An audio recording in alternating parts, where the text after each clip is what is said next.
আসসালামু আলাইকুম। চলে আসলাম কাপাস খেতে, কাপাস তুলো ক্ষেত। এখানে এসে একটি জিনিস আশ্চর্য ব্যাপার মনে হলো, সেটা হচ্ছে এই কাপাসের তুলোর পেছন থেকে নাকি ভোজ্য তেল হয় এবং সাথী চাষ অর্থাৎ আমের গাছের মধ্যে এটি চাষ করা সম্ভব। কেমন উৎপাদন হয়, কেমন লাভ হয়, বিস্তারিত এখানকার কৃষক থেকে আপনাদের মাঝে তুলে ধরবো। আপনারা ভিডিওটি না টেনে শেষ পর্যন্ত সঙ্গে থাকবেন ইনশাল্লাহ।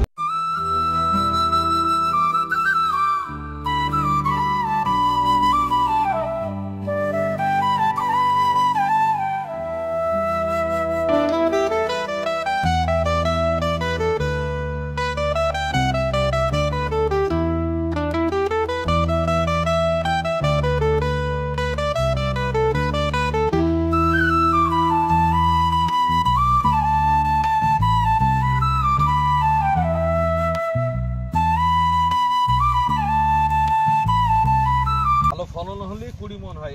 কেমন বিক্রি হয় এখন না মানে ম্যাক্সিমাম এটা কেমন বিক্রি করে? মানে গত বছর 3900 টাকা দিয়ে 3900 টাকা। বছর একটু বাড়বে হয়তো। এটা খরচ কেমন? খরচ তো আছে না মানে কেমন হয় বিঘা হইতে খরচ একটা আইডিয়া? লাভ তো হিসাব করা হয় না আমাদের। এটা লাভের অংশ কি আলাদা বেশি হয়?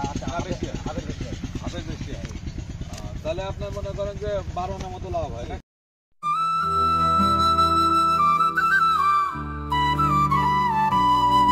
আমের ভিতরে হয়, সামা জায়গায় হয়।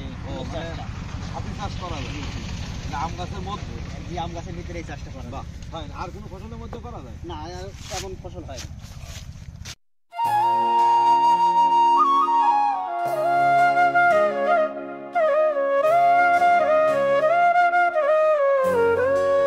ভাই এই যে এর যে তুলো, এই তুলোর মধ্যে যে বীজ হয়, এই বীজে কি কিভাবে বীজ শুদ্ধ বিক্রি করে? জি, আমরা বেশ শুদ্ধ বিক্রি করি। এই বীজে কি হয়? এতে তেল হয়, খাবার তেল, ভোজ্য তেল। এটা আমার জানা ছিল না, কিন্তু মানে কাবাস তুলোর বীজের থেকে ভোজ্য তেল হয় এটা আমার জানা ছিল না।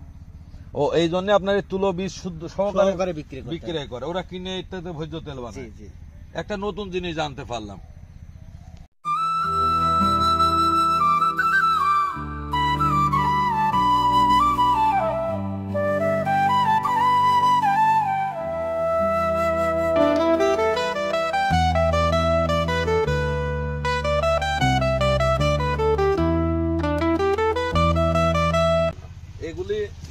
এগুলি তো এখন চাষ প্রায় বিলুপ্ত হয়ে গেছে।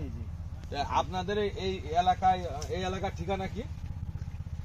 গান্না কাশিমনগর গ্রাম, গান্না ইউনিয়ন কাশিমনগর গ্রাম। এটা ঝিনাইদহের মধ্যে, ঝিনাইদহ সদর। এই এলাকায় তো এই টুকটাক এই চাষগুলো আছে আছে, পর্যাপ্ত পরিমাণ আছে ভাই। এতে করে আপনার লাভবান কেমন হন?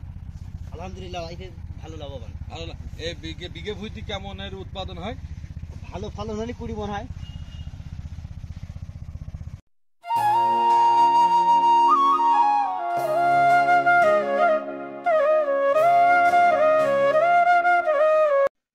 এমন সুন্দর সুন্দর ভিডিও উপভোগ করার জন্য আমার চ্যানেলটিতে অ্যাক্টিভের সঙ্গে থাকবেন।